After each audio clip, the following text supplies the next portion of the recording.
व्याख्या मुद्रां करसरसिजैः पुस्तकं शङ्खचक्रे बिभ्रद्भिन्नस्फटिकरुचिरे पुण्डरीके निषण्णः अम्लानश्रीरमृतविशदैरंशभिः प्लावयन्माम् आविर्भूयाद्दनगमहिमा मानसे वागधीशः। कृष्णाय वासुदेवाय हरये परमात्मने प्रणतक्लेशनाशाय गोविन्दाय नमो नमः। संस्कृतशौर्यम् इति आमुखपटले सम्बद्धाः समेऽपि विद्वांसः समेऽपि जिज्ञासवः छात्राः सहृदयाः सज्जनाः एतस्य संस्कृतशौर्यम् इति आमुखपटलस्य संस्थापकः प्रबन्धकश्च डॉक्टर राजकुमारः समेषां स्वागतं वर्तते तस्मिन् महाभाष्यव्याख्याने। मान्याः साम्प्रतं महाभाष्यस्य षष्ठाध्यायस्य चतुर्थपादस्य विचारः प्रचलति। अद्य उदुधायागोः दोषो णौ चिण्डमूलोर्दीर्घोऽन्यतरस्यां छादीर्घेद्युपसर्गस्य घसिभसोर्हल् एतेषां सूत्राणां व्याख्यानं जायमानं वर्तते। तत्रादौ उदुदायागोः इति सूत्रविषये कैयटः पूर्वं किं कथयति क्षम्यतां तत्र काशिकाकारः किं कथयति तद्विषये वयं वदामः, अनन्तरं भाष्यदृष्ट्या तत्र काशिकाकारः कथयति गोहोङ्गस्य उपधायाः उकारादेशः भवति अजादु प्रत्यये परे इति काशिकाकारस्य अर्थः वर्तते। एतस्य सूत्रस्य अर्थात् गोः रूपः यः गोः रूपं यदङ्गं तस्य अङ्गस्य या उपधा तस्य उकारादेशः भवति अजादौ प्रत्यये परे। यथा अत्र प्रयोगः वर्तते निगूहति, तो गोः इति धातुः वर्तते, तस्मात् धातोः लटि तिपि सति शपि चक्रते अत्र नि गोः अति इत्यवस्थायाम् अनेन सूत्रेण अजादौ शपि प्रत्यये परे उपधायाः गोः इत्यङ्गस्य उपधायाः ओकारस्य स्थाने ऊकारादेशः भवति, तेन अत्र निगूहति इति भवति। एवं निगूहकः इत्यत्र णौल् प्रत्ययः, साधु निगूहि इत्र णिनि प्रत्ययः सुपजातृणिस्ताच्छल्ये, एवं निगूहं निगूहम् इति णमुल् प्रत्ययः, निगूहन्ति इत्र झि प्रत्ययः, निगूहः अत्र घञ् प्रत्ययः, एवं रूपेण एते अजादि प्रत्ययः वर्तन्ते। तस्मिन् प्रत्यये परे अत्र उदाभूतस्य गोः इत्यस्य ओकारस्य स्थाने उ इति भवति अनेन सूत्रेण। उबधाया इति किम्? अलोन्त्यस्य मा भवति। उबधा इत्यस्य कथनस्य एतदेव तात्पर्यं वर्तते यत् अन्यथा उदुबधाया गोः उबधा इति न स्यात् तर्हि ऊत् गोः इति रूपं स्यात्। तेन अलोन्त्यस्य इति सूत्रेण अन्त्यस्य हकारस्य स्थाने उकारादेशः स्यात्, तन्न भवेत् इति कृत्वा इति उक्तम्। गोः इति विकृत ग्रहणं विषय नियमार्थं यत्रास्य एतद्रूपं तत्र यथा स्यात्। अर्थात् गोः इति विकृत ग्रहणं विषय नियमार्थं, तो यत्र अस्य एतद्रूपम् अर्थात् गोः इति रूपं वर्तते तत्रैव अस्य सूत्रस्य प्रवृत्तिर्भवति। यत्र न भवति तत्र तु न भवति। यथा अत्र जुगुः जुगुहवतुः जुगुहुः इति वर्तते, अत्र भवति तथा। अतः अत्र तत्र एवमेव रूपं भवति। यतोहि गुः इत्युच्यमाने धातुनिर्देशः अयं भवति, ततश्च किञ्चिद्विषये तत्स्वरूपप्रयुक्तम् ऊत्वम् अत्र स्यात्। तस्मात् ऊत्वस्य विशिष्टः विषयः यः निर्दिष्टः तेन यथा स्यात्। अतः विकृतस्य कृतगुणस्य अर्थात् धातुः तु गोः नास्ति, धातु गुः इति वर्तते, किन्तु गुणि कृते गोः इति भवति। अतएव अत्र उच्यते गोः इति विकृत ग्रहणं कथम विषय नियमार्थम यत्र अस्य एतद् रूपम अर्थात गोह इति रूपम तत्रैव भवति अन्यत्र न भवति। यदा अत्र शपि परे अत्र गुणीकृते गोह इति पुगन्तलघुदस्य इति लौर् प्रत्यये अपि तथैव भवति, इणिल् प्रत्यये तथैव भवति, णमुल् प्रत्यये अत्रापि तत्र णौल् प्रत्यये तत्र णमुल् प्रत्यये च अत्र तत्र गुणः एव भवति पुगन्तलघुदस्य इति, यतो हि वृद्धेः प्राप्तिरेव नास्ति। निगूहन्ति इत्यत्रापि तथैव निगूहः इत्यत्रापि घञ् प्रत्यये कृते अपि तो एवं रूपेण अत्र स्वरूपम् एतस्य निष्पद्यते। तो अत्र अतः विकृतग्रहणम् अत्र कथितं वर्तते। अत्र जुगुहुः इत्यत्र निजुगुहुः इत्यत्र तु तत्र गोह इति रूपं नास्ति इति कृत्वा तत्र उत्तस्य प्रवृत्तिर्न भवति इत्येवम् अत्र प्रतिपादितम्। अयादेश प्रतिषेधार्थम केचित् इच्छन्ति, केचित् कथयन्ति अत्र अयादेशः न भवति इति कृत्वा एवं कृतं वर्तते। निगूह्य गतः इत्युक्तस्य असिद्धत्वात् ल्यपि पूर्ववत् लघुपूर्वत्वात् इति अयादेशः स्यात्। किं तात्पर्यम् एतस्य वर्तते? यत् अयादेशवारणार्थम् एतद् वर्तते, एतद् विषये अत्र विचारः क्रियते। यतो हि अत्र किमस्ति कथयामि तावत्, अत्र एकं सूत्रं वर्तते। अत्र ल्यपि लघुपूर्वात् इति सूत्रं वर्तते।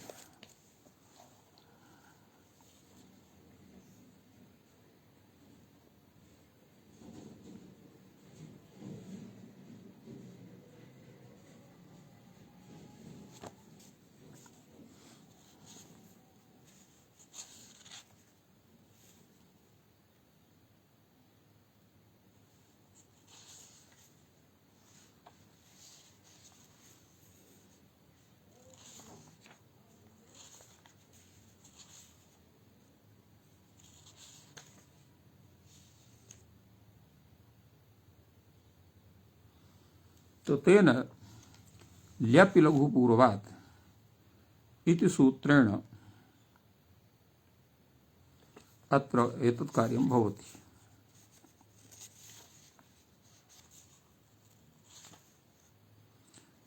तस्य सूत्रस्य तात्पर्यं वर्तते यत् लघुपूर्वात् परस्य णेः अयादेशः स्यात्। अत्र निगूहयति इत्यत्र इति विषये अत्र यदा त्वा प्रत्ययः भवति ण्यन्त गूह धातोः तत्र निगूहि त्वा इति भवति, स्थाने ल्यप् भवति। तो ल्यप् परे अत्र ल्यप् लघुपूर्वात् सूत्रेण णेः अयादेशः भवति, तेन निगूह्य इति जायते इति आदेशः। अत्र ल्यपि लघुपूर्वात् इति यत् सूत्रं वर्तते तत्र लघुपूर्वात् परस्य णेः भवति चेत् तत्र उत्तम स्यात् तर्हि लघुपूर्वत्वं तस्य नश्येत् इति कृत्वा णेः अयादेशः न भवितुमर्हेत्।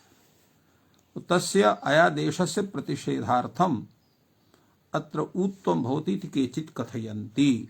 निगूह्य इति उत्वस्य असिद्धत्वात् लघुपूर्वात् इति अयादेशः स्यात्। आश्रयत्वात्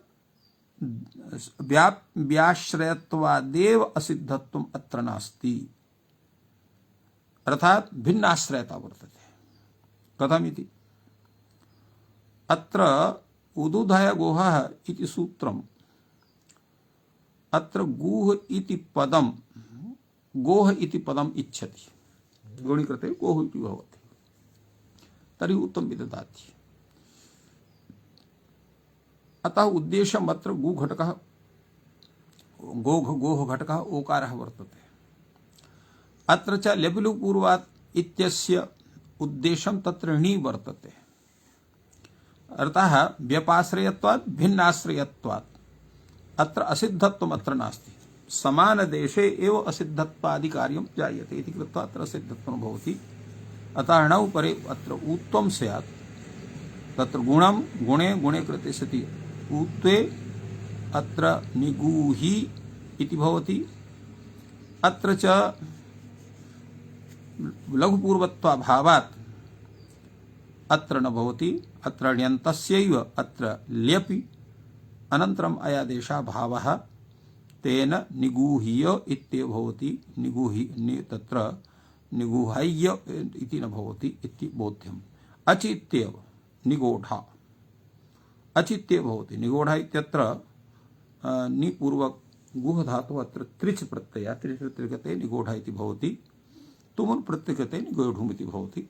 यतो हि अत्र रजादि प्रत्ययत्वं नास्ति कृत्वा एतत् सूत्रस्य प्रवृत्तिर्नैव जायते इति बोध्यम्। अस्तु तावत् वयं भाष्यग्रन्थं पश्यामः। भाष्यकारः तस्मिन् विषये किं वदति? भाष्यकारः कथयति किमर्थं गुहे विगतस्य ग्रहणं न गुह इत्येव उच्येत। गुह इत्येव तत्र उदुब्धाया गुहः इत्येव कथयेत। किमर्थं गुहा इति कथितं वर्तते? गुहे किमर्थं गुहे विकृतस्य ग्रहणं क्रियते न गुह इत्येव उच्येत। तदा उच्यते अत्र तात्पर्यम् अत्र अयं प्रश्नः जातः कथम् इति विषये अत्र कैयटः प्रकाशयति। तद्विषये लघुं विहाय निर्देशं कस्माद् गौरवमाश्रितम् इति कृत्वा अत्र प्रश्नः उच्यते। गोहि ग्रहणं विषयार्थम्, अत्र गोहिण्यन्तस्य ग्रहणं क्रियते। किमर्थं? विषयार्थं, विषयप्रतिज्ञार्थं। कथं विषयार्थम् इति उक्तं वर्तते? विषयः प्रतिनिर्दिश्यते। कः विषयः निर्दिश्यते? यत्र अस्य एतद् रूपं तत्रैव एतत् सूत्रस्य प्रवृत्तिर्भवति। अर्थात गुह धातोः गुणीकृते सति यदा गुह इति रूपं सम्पद्यते तदैव उदुब्धाया गुहा इति सूत्रेण अत्र ऊत्वं भवति। केवलं गुह इत्यवस्थायां न भवति इति एतस्य विषयस्य ज्ञापनार्थम् अत्र गुहा इति उक्तं वर्तते। तेन किम् आयाति? जुगुहतुः, जुगुः निजुगहतुः, निजुगुः इत्यत्र न भवति। अतएव अत्र कैयटः कथयति गोहि ग्रहणं कृतगुणस्य उत्तम यथा स्यात् अकृतगुणस्य मा भूत् एतदर्थम् अत्र गोहि इत्यस्य ग्रहणम् अत्र कृतं वर्तते इति एकं प्रयोजनम् अत्र दत्तम्। अपरमपि प्रयोजनं दत्तं वर्तते। अयादेश प्रतिषेधार्थं च विकृत ग्रहणं क्रियते। अत्र ल्यपि लघुपूर्वादिसूत्रेण अयादेशः न भवेत् इति कृत्वा अत्र विकृत ग्रहणम् अत्र कृतं वर्तते। अयादेश प्रतिषेधार्थं चेति कृते गुणे तस्य स्थाने ऊत्वे कृते सति ऊत्वस्य असिद्धये गुरुपूर्वात् उत्तरहणिः भवति न तु लघुपूर्वात् इति ल्यपि अयादेशः न भवति। गुहः इति तु निर्देशे क्रियमाणे नित्यत्वाद् बाधित्वा गुणमुकारस्थाने उकारः प्राप्नोत् तस्य च असिद्धत्वात् लघुपूर्वादात् उत्तरः णिर्भवतीति अयादेशः भवितुमर्हेत्। स न भवेत् इति कृत्वा अयं भूतः निर्देशः कृतः वर्तते। ह्रस्वादेशे ह्यायादेश प्रसंगः इति ऊत्वस्य असिद्धत्वात् उच्यते। ह्रस्वादेशे सति अयादेशः प्रसज्येत्। अगर यदा गुह इति स्यात् उदुब्धाया गुहः इति स्यात् ह्रस्वादेशे इत्यस्य तात्पर्यम् उदुब्धाया गुह इत्युक्तं वर्तते। उदुब्धाया गुहः इति स्यात् तर्हि ह्रस्वादेशे सति अयादेशः प्रसज्येत्। प्रगूह्यगतः उपगूह्यगतः एतेषां सिद्धिर्न भवितुमर्हेत्। किं कारणम्? उत्वस्य असिद्धत्वात्। उत्वस्य असिद्धत्वात् अत्र स्यात्। असिद्ध कथयतो हि अत्र अभियति स्वरूपं वर्तते। असिद्धवदत्राभात् इत्यस्य अत्र प्रकरणं वर्तते।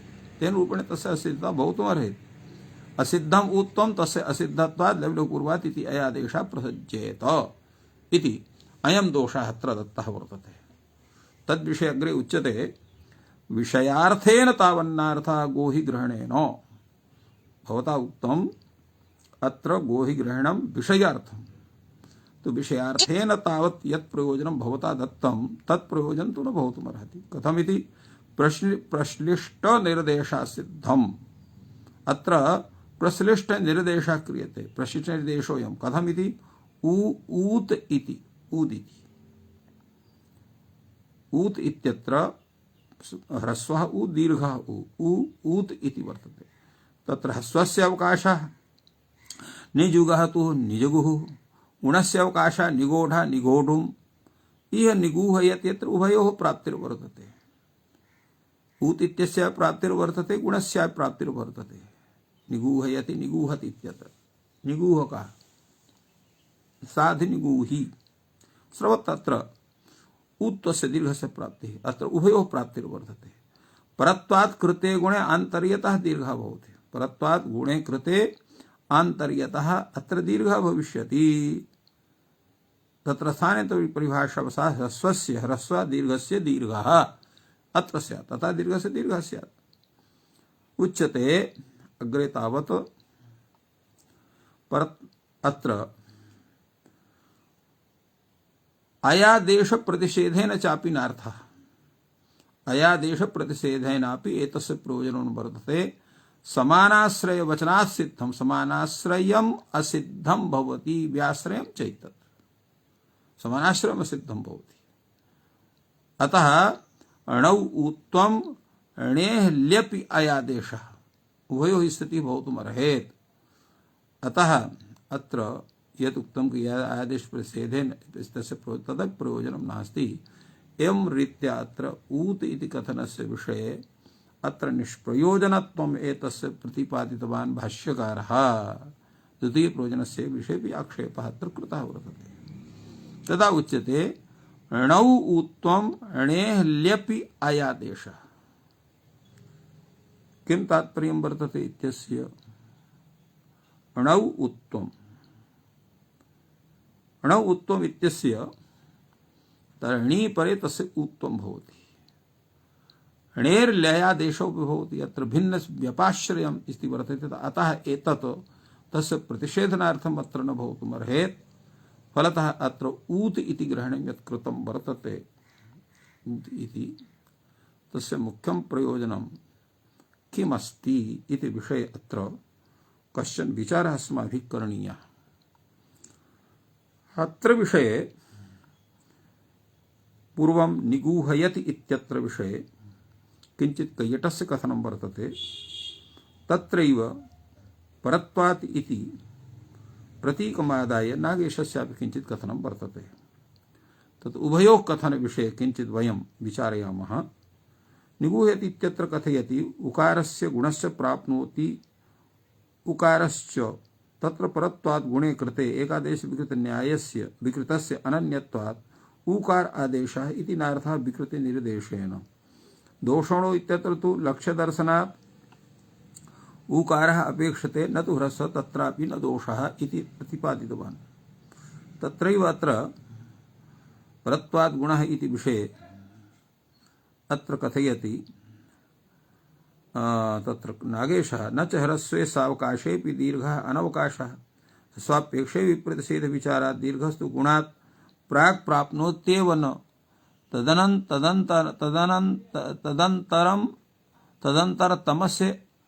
तदन्तरतमस्थानिनः अभावात् उभय निर्देश सामर्थ्येन स्व स्व सदृश सस्य अन्याक्षेपत्वात् गुणश्च प्राप्नोतु उकारश्चैव इत्येव पाठः इति कथयति। नन्वेवं दोषणो इत्यत्रापि तत्सूत्र वक्ष्यमाणे रीत्या दुषः इति निर्देशेन तेन पर्यायेण उभौ स्याताम्। उच्यते दोषणो इति विकृत निर्देशे तु तत्सामर्थ्यादेव गुणे कृते आदेशः स च आन्तरतम्यात् दीर्घ एव इति भावः। एवं रूपेण यद्यपि अत्र खण्डनं विदधाति अनया दृष्ट्या गुहः इति यत् कथनं वर्तते तस्य तत्र गुहः इत्येव कथनीयम् इति एवं रूपेण कश्चन दोषः प्राप्नोति तद्विषये अत्र किमपि न तु भाष्यकारेण न च अत्र कैयटेन नागेशेन वा एतद्विषये किमपि भाष्यातिरिक्तं न कथितं। तर्हि गोहा इत्यत्र यः विकृतनिर्देशः सः व्यर्थो वा सार्थको वा इति विषये विचारयामः। यद्यपि भिन्न विषयता वर्तते अत्र, यतो हि अत्र णि इत्यस्य अयादेशः, तथापि एकस्मिन् प्रयोगे एव उभयोः दर्शनात् अथवा अत्र ह्रस्वादेशे अयादेश प्रकरणस्य उत्तस्य असिद्धत्वात् इति विषये यच्चिन्तितं तद्विषयार्थावनार्थः गो हि ग्रहणेन प्रश्नेषदेशोऽयम् उ इति ऊत इति निर्देशोऽपि अत्र ज्ञानकृत गौरवग्रस्तः वर्तते इति कृत्वा अत्र दीर्घ बृहत् निर्देशः एव उचितः वर्तते इति अत्र स्वीकरणीयम्। इत्थम् अत्र विचारः सम्पद्यते। अग्रे तावत् सूत्रं वर्तते दोषोणौ। दोषोणौ इति सूत्रविषये तावत् काशिकाकारः वदति यद्दोष उपधायाः ऊकारः आदेशः भवति णौ परतः दुष धातुः वर्तते, तो तस्य दुष धातोः यः उपधाभूतः उकारः तस्य स्थाने ऊकारः भवति, उकारिति आदेशः भवति। दोष उपधा इति दोष इत्युक्तम्। अथापि कृतगुण निर्देशः वर्तते। दोषित धातुना दुष धातु वर्तते, तो कृतगुणस्य अत्र दोष इत्यस्य अत्र विकृत ग्रहणं कृतं वर्तते। उपधायाः ऊत इत्यस्य अनुवृत्तिः तत्र पूर्वसूत्रात् भवति इति कृत्वा उपधाभूतः दोष घटकः ओकारः तस्यानि ऊकारः आदेशः भवति णौ परताणि पर यथा दूषयति दूषयतः दूषयन्ति इत्यत्र। विकृत ग्रहणं प्रक्रमाभेदार्थं, प्रक्रमाभेदार्थम् अत्र विकृत ग्रहणं कृतं। पूर्वत्र हि गोः इत्युक्तं णौ इति किं दोषो वर्तते, दोषो वर्तते णि परे नास्ति इति कृत्वा अत्र न भवति अत्र कार्यम्। यतो हि दोषः इत्यत्र दुष्वैकृत्ये इति धातुः वर्तते, तस्मात् एतत् कार्यं प्रवर्तते। अत्रापि दोषः इति विकृतस्यैव ग्रहणं वर्तते, दोष इत्येव कथनं नास्ति अत्रापि। एवं रूपेण अत्र उक्तमस्ति। तो अत्र णौ इति दोषः विकृत ग्रहणं प्रक्रम भेदार्थं पूर्वत्र हि गोः इत्युक्तं वर्तते, तर्हि अत्रापि वर्तते। णौ इति किं णि परे भवति, दोषो वर्तते। अत्र णि परे नास्ति इति कृत्वा अत्र किं भवति, तत्र ऊकारः आदेशः न भवति इत्येवम् अत्र चिन्तितम्। अस्तु, तावत् एतस्मिन् विषये भाष्यदृष्ट्या कीदृशः विचारः तावत् दृश्यते। दोष तत्र किमर्थं दोषैर्विकृतस्य ग्रहणं न तु दुष इत्येव उच्येत। अत्रापि यादृशः प्रश्नः उदाया गोः इत्यत्र तादृश प्रश्नः अत्रापि आगतः। किमर्थं दोषैर्विकृतस्य ग्रहणं क्रियते, न दुष इत्येव उच्येत, उच्यते दोषग्रहणे च किम् अयादेश प्रतिषेधार्थं विकृत ग्रहणं क्रियते। अत्रापि तथैव उत्तरं जातम्। ह्रस्वादेशे हि अयादेश प्रसंज्ञा लेपि लघु पूर्वात् इति सूत्रेण उत्वस्य असिद्धत्वात् ह्रस्वादेशे हि सति अयादेशः प्रसज्येत प्रदूष्यगतः उपदूष्यगतः इति। किं कारणम्, उत्वस्य असिद्धत्वात्, उत्वं यद् दत्तम् आसीत् से असिद्धतापि अत्र जाता। तो एवं रूपेण अत्र उच्यते ह्रस्वादेशे सति अयादेशः प्रसज्यते प्रदूष्यगतः उपदूष्यगतः इति स्यात्। किं कारणम्, उत्वस्य असिद्धत्वात्। असिद्धम् उत्वं तस्य असिद्धता ल्यप लघु पूर्वात् इति अयादेशः प्रसज्येत। यादृशः विचारः उदुपधाया गोः इत्यत्र आसीत् तथैव अत्रापि वर्तते। अत्रापि कथ्यते समानाश्रय वचना सिद्धमित्येव। समानाश्रय वचनात् सिद्धमेतत्। समानाश्रयम् असिद्धं भवति, व्याश्रयं चैतत् समानाश्रयम् असिद्धं भवति। अतः एतत् कथं व्याश्रयं भिन्नाश्रयं वर्तते, भिन्न हेतुकत्वं भिन्न निमित्तकत्वं वर्तते। कथं, णौ उत्वं णि परे अतः उत्वं भवति, लपि परे णेर् अयादेशः भवति। अतः भिन्न रूपतया एतस्य बाधकता न भवितुमर्हति। एवं रीत्या अत्रापि तादृशः दोषः अत्र दत्तः वर्तते। फलतः समाधानमपि तथैव एतद्विषयेपि चिन्तनीयम् इत्युक्तमस्ति। अग्रे सूत्रं वर्तते तावत् चीर्णमूलोर्दीर्घोऽन्यतरस्याम् इति सूत्रमस्ति। इति सूत्रविषयेपि यादृशं चिन्तनं वर्तते काशिकाकारस्तद्विषये पूर्वं वयं चिन्तयामः। काशिकाकार अत्र कथयति चिणपरे णमुलपरे च णौ परतः मिताम् अंगानाम् उपधाय दीर्घा भवति अन्यतरस्य। अर्थात चिणपरे णमुलपरे च, अर्थात चिणपरः यस्मात् णमुलपरः यस्मात् एवं भूते णी प्रत्यये परे मिताम् अंगानाम्, ये मित धातवः सन्ति, तेषां मिताम् अंगानाम् उपधायाः, मितां ह्रस्व इति ह्रस्वस्य प्राप्तिर्वर्तते, किन्तु एतत् सूत्रं किं करोति, उपधायाः दीर्घः भवति इति कथं कथयति, अर्थात् दीर्घस्य विधानं विदधाति। तत्र विधानं कीदृशम्, अन्यतरसाम् इत्युक्तं वर्तते, विकल्पेन क्रियते। यथा अत्र शम धातुः, अत्र शम धातोः अत्र तत्र लुङ्लकारे अत्र तत्र लुङ्लकारः शमि लुङ् इति भवति।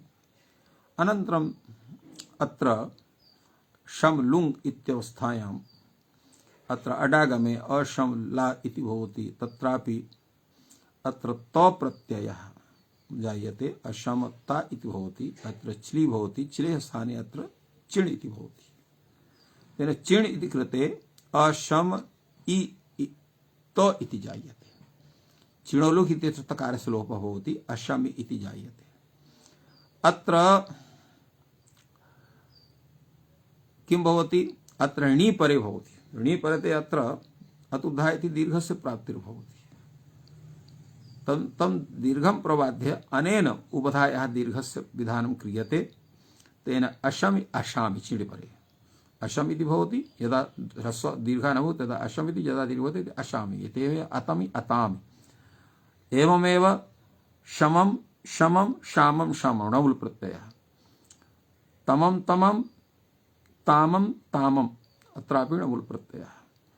दीर्घग्रहणं किम्, चीर्णवलोर् दीर्घोऽन्यतरस्य दीर्घग्रहणं किमर्थं कृतं, न ह्रस्व विकल्पः विधीयेत, अर्थात दीर्घस्य यद् विधानं वर्तते तद् ह्रस्वस्य वैकल्पिक विधानं स्यात्, उच्यते नैवं शक्यम्।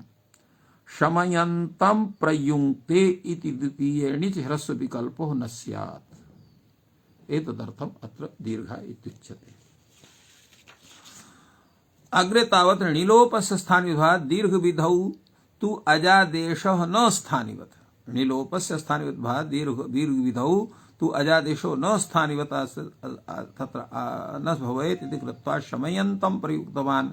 अशमि अशामि शमं शमं शामं शामं संशमयतेः असंशमि असंशामि असंशम असांशम इत्येतेषां तत्र सिद्धिर्भवति इति कृत्वा एतादृशं व्याख्यानम् अत्र कृतं वर्तते।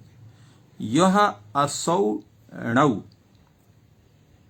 णिर्लुप्यते, यश्च यङ्कारः तयो दीर्घविधौ आदेशः न स्थानि भवति इति अस्थानिवद्भावात् अत्र दीर्घः सिद्धः।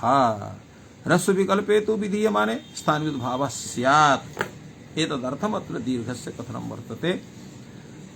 ण्यन्यन्ते यथा तत्र एकः स्वार्थिकः तत्र णि, एकः अत्र तत्र प्रेरणार्थकः णि वर्तते, अतएव तत्र ण्यन्ते इत्युक्तमस्ति।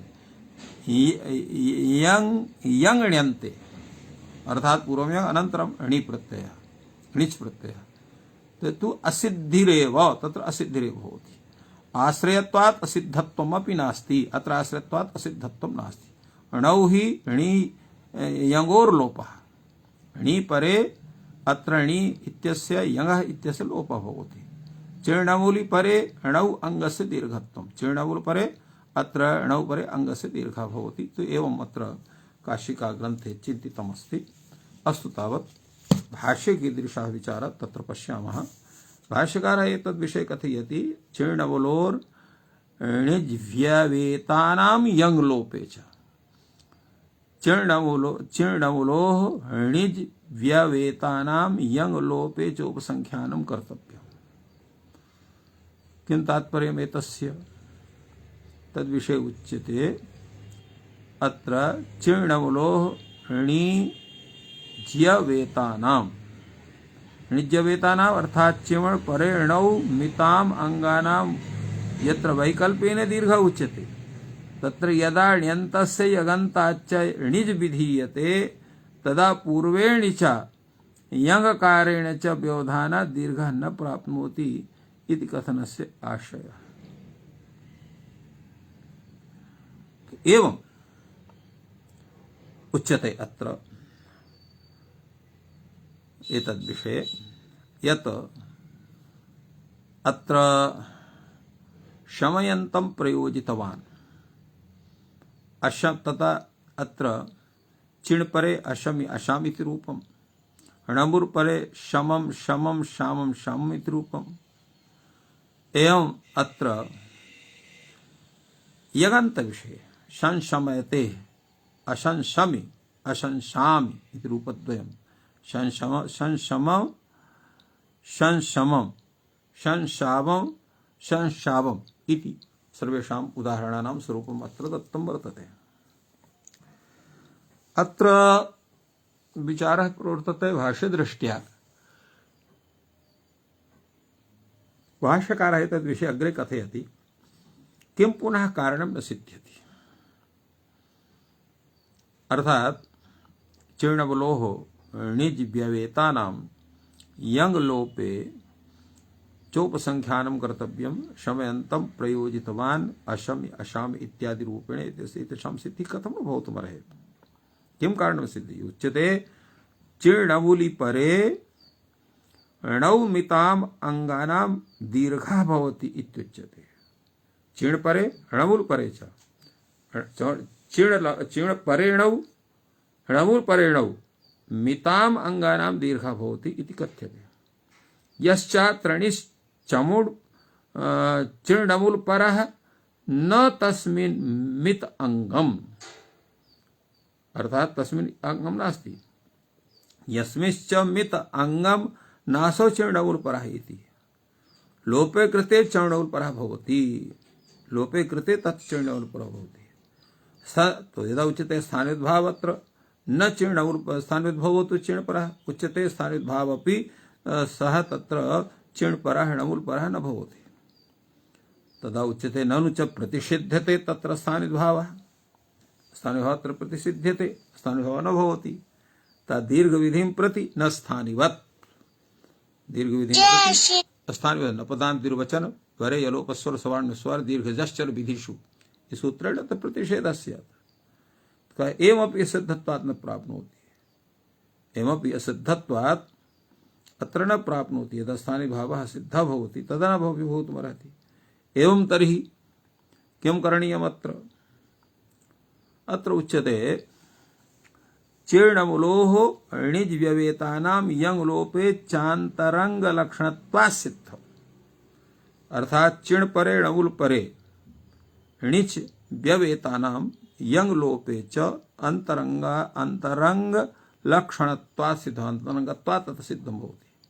प्रश्नः भवति कथम् अंतरंगत्वं किमिदम् अंतरंग लक्षणत्वादिति उच्यते यावद् ब्रूयात् समानाश्रय वचनात् सिद्धमिति व्यपाश्रयं चैतत् भिन्नाश्रयं व्यपाश्रयं नाम भिन्नाश्रयं।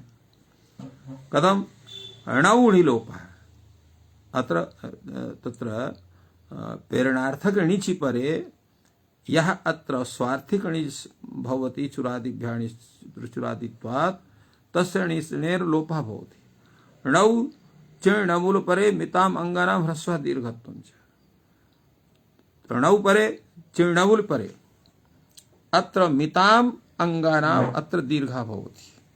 अनेन तस्मात् नार्थ उपसंख्यानेन जय श्री राम, जय श्री राम। यत् कथितं वर्तते यत् चीर्णवलोहनिज्व्यवेतानां यङ् लोपे च उपसंख्यानं कर्तव्यं तस्य उपसंख्यानस्य अत्र आवश्यकता नास्ति इत्यर्थः। तो एवं एतस्यापि व्याख्यानम् अत्र सम्पद्यते। अग्रे तावत् सूत्रं भवति छादेर्घे द्युपसर्गस्य। एतस् सूत्रस्य विषये अत्र काशिकाकारः वदति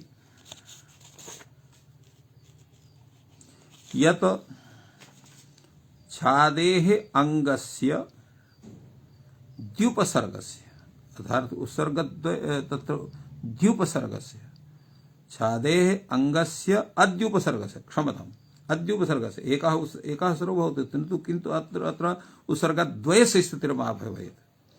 तो अद्युपसर्गस्य घ प्रत्यये परतः उभधायाः ह्रस्वः भवति यदा उरश्छदः प्रच्छदः दन्तच्छदः। तो उरः उरच्छदः उरच्छादयति प्रच्छादयति दन्तं दन्ताच्छादयति इत्यादि विग्रहे अत्र किं भवति घ प्रत्ययः भवति।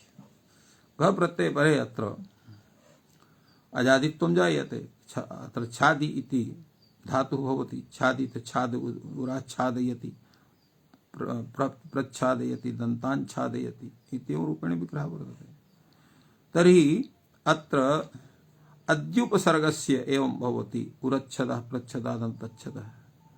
तर्हि अत्र घ प्रत्यये परतः अत्र उधायाः ह्रस्वः भवति। तेन छादयति छ घटकस्य आकारस्य उत्ते णेर्लोपे च कृते उच्छदः प्रच्छदः इति जायते। एवं अग्रे तावत् एतद्विषये उच्यते णिलोपस्य च असिद्धत्वं स्तनभावो वा वचन सामर्थ्यात् अत्र न भवति। णिलोपस्य च असिद्धत्वं तस्य स्थानिभावो वा अत्र वचन सामर्थ्यात् न भवति। तेन न कश्चन दोषः एवं ह्रस्वभावेन अत्र जायते इत्थम् अत्र प्रतिपादितवान्। अग्रे तावत् उच्यते अद्युपसर्गस्य इति किम् समुपच्छादः। अत्र तु उपसर्गद्वयं सम इति उप इति अतः अत्र छद् धातोः अत्र किं भवति अत्र दीर्घः जायते। समुच्छादः नित्यः दीर्घः भवति अत्र घञ् परे एवं उक्तं वर्तते। अत्र ह्रस्वः न भवति। एवं अग्रे तावत् उच्यते अद्युप्रभृत्युपसर्गस्येति वक्तव्यम्। समुपातिच्छादः अर्थात् अद्युप्रभृत्युपसर्गस्य अर्थात् स्वर्गद्वयं नहीं उत्सर्गत्वं वा चतुष्टयं वा कुत्र वा तत्रापि प्राप्तिर्न भवति ह्रस्वस्य। तेन समुपातिच्छादः अत्र सम इति उप इति अति इति उत्सर्गत्रयस्य युतिः वर्तते। छदि धातोः ऋणन्त छदि धातोः तन्न भवति। अत्र किं जायते। तो अत्र तु उत्सर्गत्रयस्य स्थितिः ह्रस्वः न भवति। एवं उत्तरा ही संख्या पूर्व संख्या कृतं व्यपदेशं निवर्तयति। उत्तरा ही संख्या पूर्व संख्या कृतं व्यपदेशं नाम व्यवहारं निवर्तयति। नहि त्रिपुत्रः द्विपुत्रः इति व्यपदिश्यते। यः त्रिपुत्रः तः द्विपुत्रः नोपदिश्यते। द्वौ पुत्रौ अस्य इति द्विपुत्रः त्रयः पुत्राः यस्य इति त्रिपुत्रः इति तात्पर्यं वर्तते। एवं काशिका ग्रन्थे एतद्विषये विचारः समागतः। अत्र भाष्यकारः कथयति अद्युप्रभृत्युपसर्गस्येति वक्तव्यम्। तेन यहापि यथा स्यात् समुपाभिच्छादः। तो अद्विप्रभृति द्विप्रभृति अर्थात् द्वि त्रि चत्वारः उपसर्गः एव न भवति। तत्तर्हि वक्तव्यम् उच्यते न वक्तव्यम्। यत्र त्रिप्रभृतः सन्ति द्वौ अपि तत्र स्तः। यत्र त्रयः सन्ति तत्र द्वौ तु अस्त्येव। अतः तत्र अद्वयोपसर्गस्य इत्येव सिद्धम्। अद्युपसर्गस्य इत्युक्तं तेनैव सर्वं सिद्धं भवति। अतिरिक्ततया किमपि अत्र न निवेशनीयम् इत्यर्थः। न वा एष लोके सम्प्रत्ययः। अत्र यदा उच्यते अत्र एवं भूतः अत्र व्यवहारः लोके न दृश्यते। न हि द्विपुत्रः आनीयताम् इत्युक्ते त्रिपुत्रः आनीयते। तस्मात् अद्विप्रभृति सर्गस्य इति कथनम् उचितमेव। एवं रूपेण अत्र समाहितम्। अग्रे तावत् सूत्रं वर्तते घसि भसोर हलि। घसि भसोर हलि इति विषये काशिकाकारः एतत् सूत्रं व्याचक्षाणः कथयति। घसि भस इत्येतयोः छन्दसि उभधायाः लोपः भवति हलादौ अजादौ च कितिङिति प्रत्यये परतः। तेन सग्धिश्च मे सपीतिश्च मे इति भवति। सग्धिश्च इति घस् धातुः। एवं बद्धां ते हरिधानाः एवं बब्धाम इति रूपं भस् धातुः भवति। एवं अत्र चिन्तितं वर्तते। सग्धिरिति धातुः सग्धिरिति कथं सिद्ध्यति? अध धातोः तिन् प्रत्ययः बहुलं छस् इति घस्त्लिज आदेशः भवति। उबधायाः अत्र लोपे कृते अनेन सूत्रेण तत्र अत्र किं जायते? तर्हि झलो झल इति सकारस्य लोपः भवति। अत्र धकारस्य धत्वं तकारस्य धत्वं भवति। जस्त्वं घकारस्य ततः समानाग्धिः सग्धिः इति समासे कृते समानस्य स्वभावः जायते इत्थम् अत्र सिद्ध्यति। एवं बब्धाम इति भस् धातुः लोट् लकारे ताम् प्रत्ययः। श्लौ इत्यस्य श्लौ इति शपः श्लौ इति कृते द्विवचने च कृते उबधा लोप सलोप घत्व जस्त्वानि सर्वाणि कर्तव्यानि भवन्ति। द्विवचनात् परत्वात् नित्यत्वात् च उबधा लोपः भवति अनेन सूत्रेण। छन्दसत्वात् तत्र न भवति इति कृत्वा बब्धाम इति सिद्ध्यति। अजादौ बप्सति किङित्येव अंशून् बभस्ति अत्र भवति। यतोहि यत्र तु न तथा वर्तते। अर्थात् अत्र किङित्तत्वं किङित्येव भवति बभस्ति इति कित्वं नास्ति इति कृत्वा अत्र न प्रवर्तते। एवं एतद्विषये काशिका ग्रन्थे उक्तमस्ति।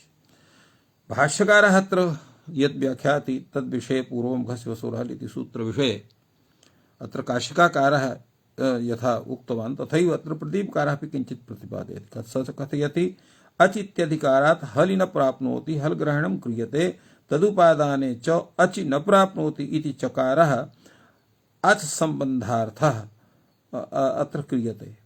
तो तत्र अज ग्रहणेन इह अनधिकारादेव सर्वत्र लोपः सिद्ध्यति।